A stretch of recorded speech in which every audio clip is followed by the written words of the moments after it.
Welcome and thanks for tuning in to the Victorian Aboriginal News Van Talks podcast. I'm your host, Charles Pakana. Victorian Aboriginal News acknowledges and pays respect to traditional owners and custodians across Australia. We acknowledge the elders who have gone before, those who currently lead their communities, and those who will follow in years and generations to come. As we continue on this program to delve into the Victorian Government's recent decision to extend the unprotection order on dingoes across much of Victoria through to 2028, we're very fortunate today to catch up with the President, only for a couple more months though I believe, of the Victorian Farmers Federation, Emma Germano. Emma, thanks for coming onto the program today. Thanks so much for having me. Emma, we want to get your perspective as well on this. Now, I believe that the farmers have been lobbying the government for this unprotection order for quite a while. Can you just give a bit of perspective and the rationale behind this lobbying of the state government?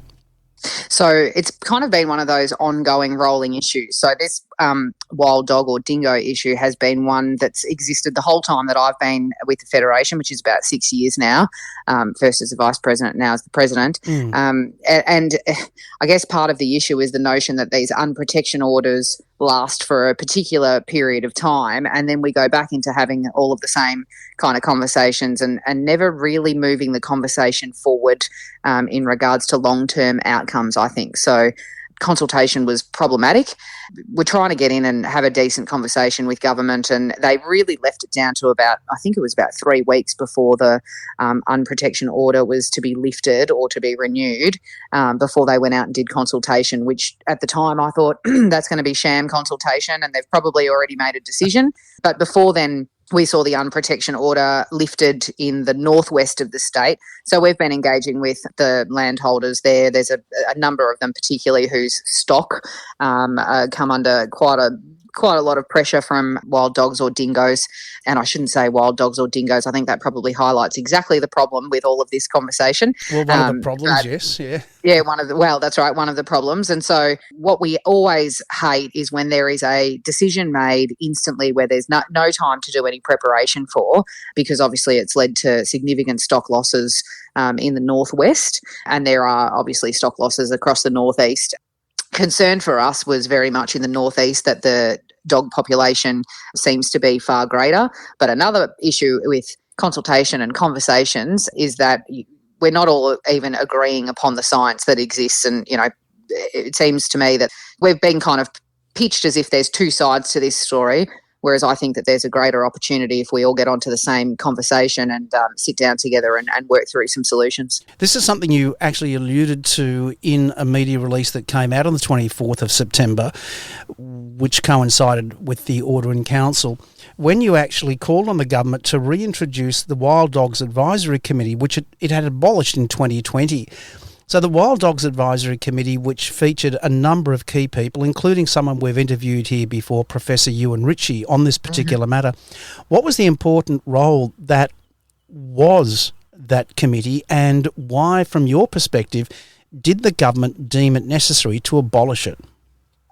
Well, I guess, and I probably shouldn't be too critical, but we've seen a lot of advisory committees kind of be abolished over the last few years with the government. We think it's so important that the advisory committee is in place because it brings together all of the interested stakeholders. Instead of always working on the parts where you disagree, why don't we get parts of agreement where we can actually get some meaningful solutions in place, and then the bits where people disagree become easier to work through when you've established that kind of joint purpose and joint understanding. And so that's why we're saying they absolutely need to put that advisory committee back in place, because otherwise we're going to get down to the same argument in 3 years' time and nothing will have changed. So if we are going to remove, ultimately in time, if we're going to be removing lethal control methods, well, we want to be sure that the non-lethal control methods are actually invested in and put in place now, so that we can not see a kind of a shock situation happen from the perspective of farmers trying to look after their livestock, but also that disappointment that happens for those that,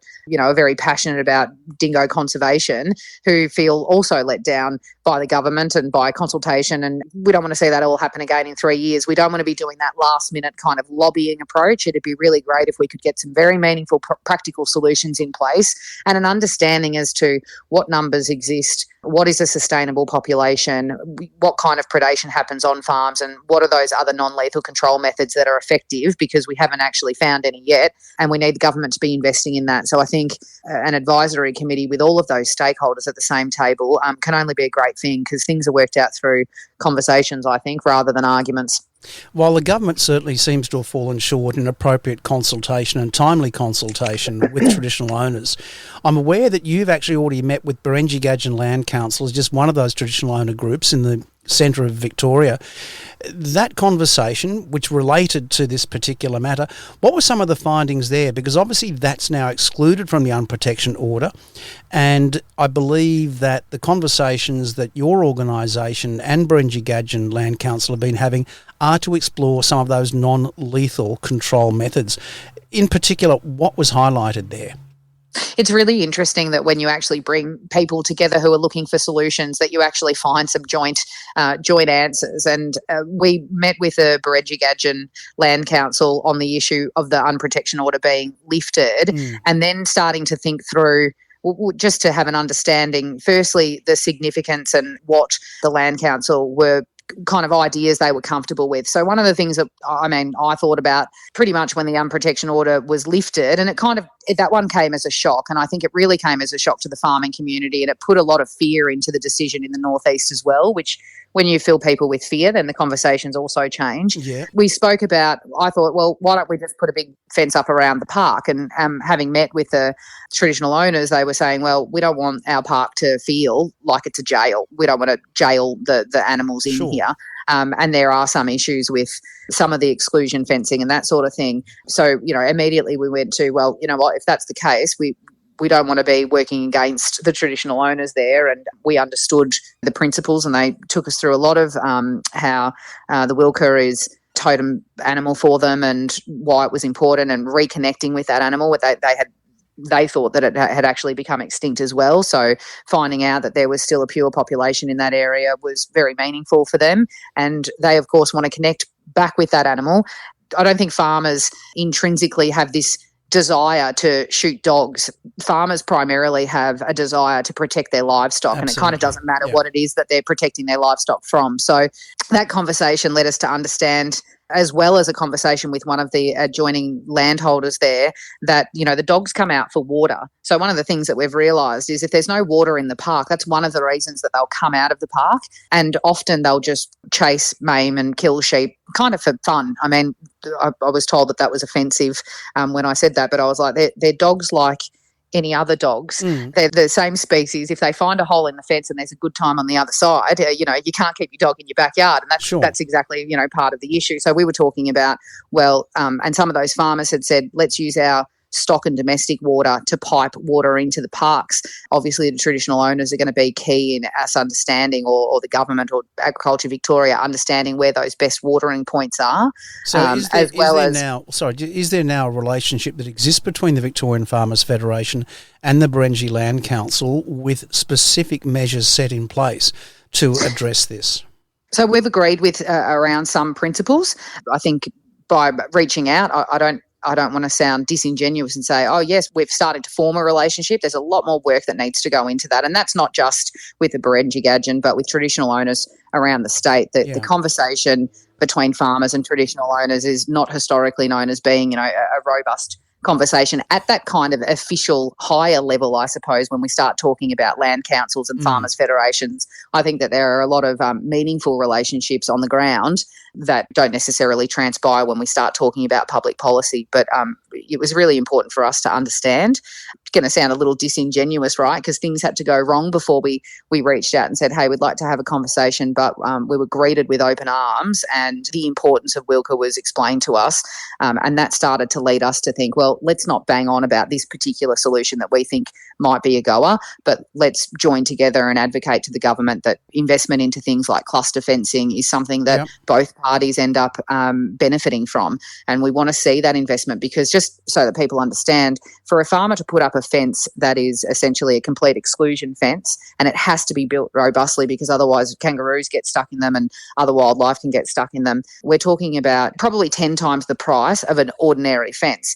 And now when two neighbours live next door to each other, if they want to put up a fence, they split the cost of that fence 50-50. But when a farmer is adjacent to national park or state park, you pay for the fence yourself. So not only are you not getting the benefit of a 50-50, but when it's talking about really expensive exclusion fences, essentially to keep things that should be in the natural park or in the national parks or the state forest, we're paying for those fences by ourselves. So we think that some funding in those areas would be really, really meaningful. And it's not just also about dingoes. There's a lot of other species that become pest species and become problematic on farms. Oh, well, let's just talk about funding for a start, because that's one of the questions that is asked quite often, and that is, how much would it really cost to set up some proofs of concept to try out different methods, this more robust fencing, the use of donkeys, the use of dogs as shepherds. What would the Victorian Farmers Federation like to see from the government by way of a financial commitment and indeed better consultation? Because it's quite a surprise to me, and I think to many of my listeners, that the government also didn't afford appropriate consultation with you as well as traditional owners.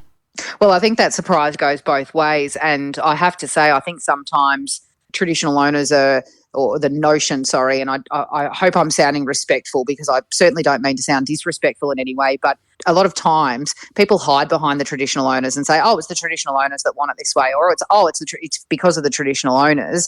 We actually thought that that was kind of you guys were leading the conversation there. And so we were thinking that all the consultation is happening with traditional owners and none is happening with farmers. But of course, when we actually start talking with each other, we realise nobody's talking to us at all. And that's why I think it's really important for us to join together and then go jointly to the government on the things that we agree with. Non-lethal control measures are expensive. And I think that's primarily why farmers often will say that it's not possible to use non-lethal control methods. But if we want to start moving in that direction, well, we need to see the government investing there. It's probably, I would say it's going to be tens of millions of dollars. What the government has said is that they're going to start investing in vertebrate pests, and they don't want to start singling out species, because then I guess the conversation becomes more emotionally charged when we start talking about one animal over another. Yeah. Having said that, we at the Farmers Federation always say that there is a chronic lack of funding into public land, and that has so many negative ramifications to landholders and to the economy of the state and to traditional owners and to lots and lots of different stakeholders and different things, because, again, we don't just have a wild dog problem, we've got a deer problem, we've got a kangaroo problem, and I think it's easy to feel more emotionally connected with animals that are native animals.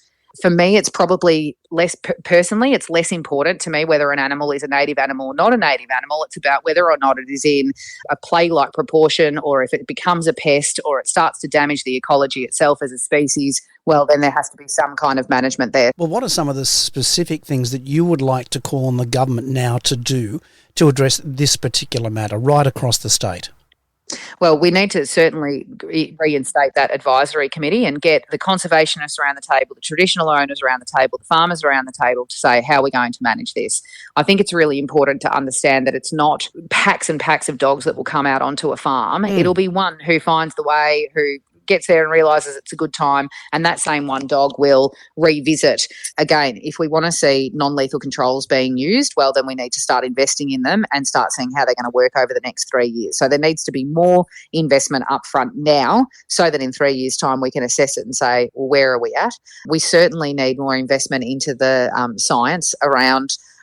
Again, I personally don't think it's important whether an animal is 90% pure or 70% pure or 100% pure. We're going to have that kind of emotive response in any case.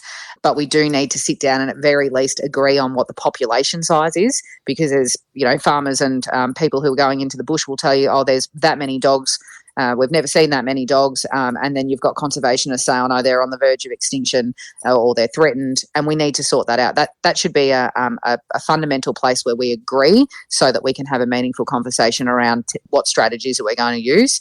That kind of wild dog advisory committee, yes, a specific dog advisory committee is important, but the government should be creating a table where conservationists, traditional owners and farmers are all at the table together discussing issues of managing country. I mean, it's the number one greatest resource to every Victorian. How is it that we take for granted how to manage it? And again, farmers are basically managing about 50% of Victoria's land mass. All right. When we put that into context, the whole of Victoria is only 3% of Australia's land mass. So we've got to take care of it, and we've got to do that in a joint fashion. All right. Well, let me ask you this. What would be required from your perspective, given that you've been involved in the Victorian Farmers Federation for quite a while?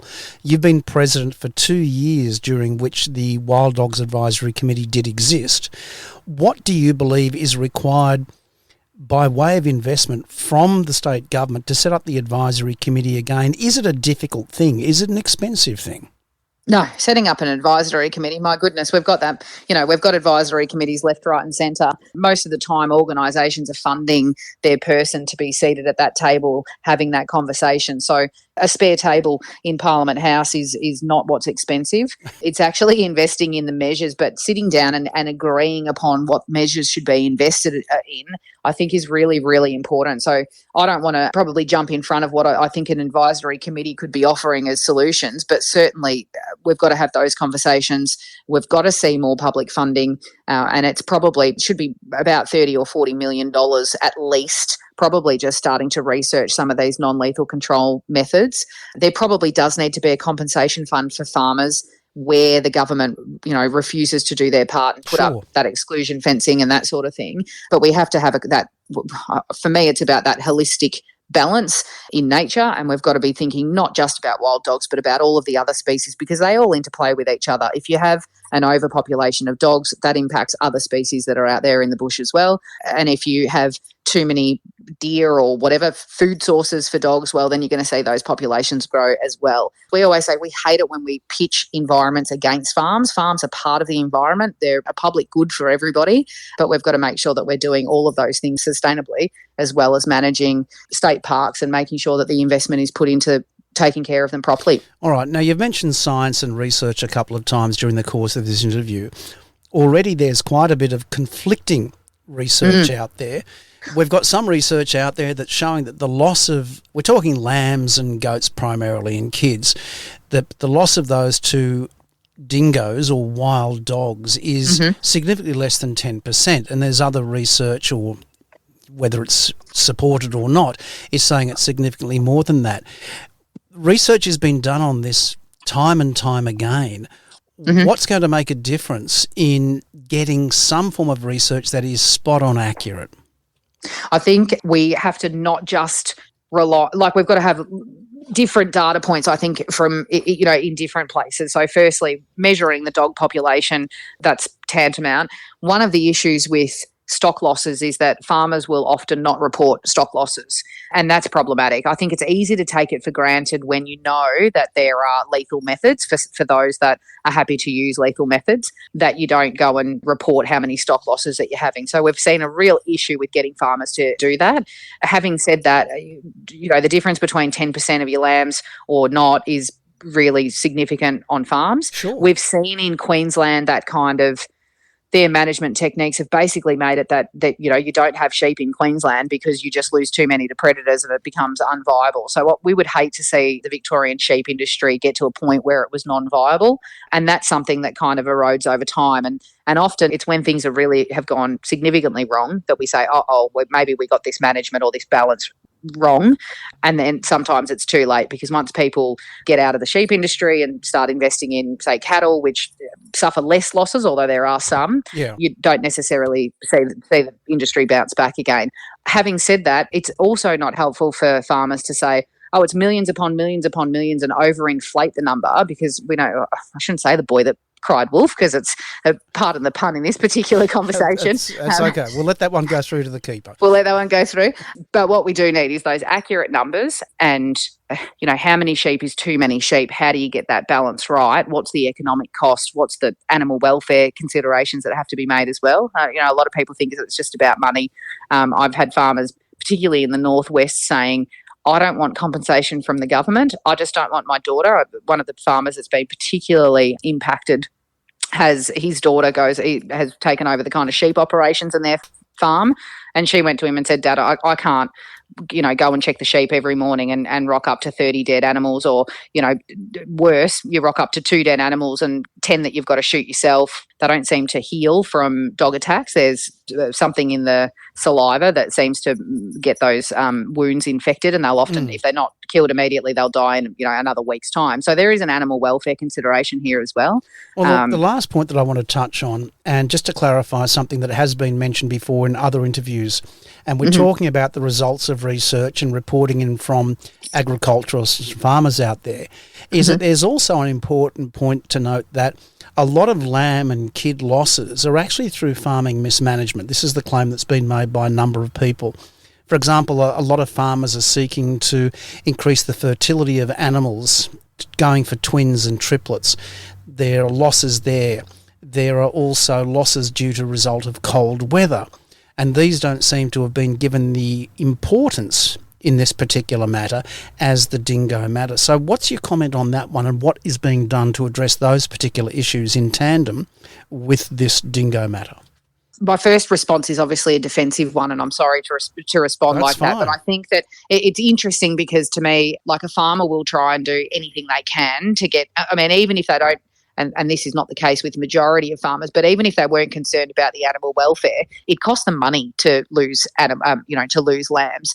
Every issue gets taken up as its own individual issue. So I guess farmers don't say, oh, well, I guess given that, a frost might happen and I might lose, 1% of my lambs just due to frost, well, I won't care about the wild dogs. I think there is something particularly traumatic about when animals are maimed or when sheep are maimed by the dingoes. It's pretty horrific. So that's another kind of consideration, I suppose. I guess farmers are thinking about all sorts of husbandry techniques to have their animals thriving, because it's your thriving animals that ultimately make you the most money. I think part of the fear is if we don't make sure that these control methods are in place, and I don't just mean lethal controls, I mean that the issue is not one where we're seeing huge losses to dingoes. If we don't get that under control or have a meaningful pathway around what that looks like, over the next decade and beyond, then the worry is that if there's small areas of predation in some particular places, that the dogs will then continue to move through those places, and then we might end up having a far greater issue across the state. So whilst in the northwest and the northeast there are particular hotspots, the concern is if we're not managing those populations, that potentially this problem could get bigger. And again, we're arguing about how many dogs there are. Science should be science, and it should be invested in by the government so that we don't have differing parties with differing opinions producing science that suits their narrative. If we're not on the same page here, it's always going to be a fight. And I think that that's really damaging, because then we start moving further away from each other rather than moving closer together. And I think that that's really important, particularly between farmers and traditional owners, on a lot of other issues that are going to be on our plate to deal with together in the years to come. Well, it seems that really the onus right now is on the government, and whilst it seems to have washed its hands and decided that releasing the order in council was the final step, at least until 2028, both traditional owners and the Victorian farmers are calling for more work and more investment from the state government. Emma Germano, thank you so much indeed for your time and speaking to us today. Thank you very much. For a full transcript of this interview, visit the Victorian Aboriginal News website at vicaboriginalnews.com.au. Until our next episode, stay safe and stay informed.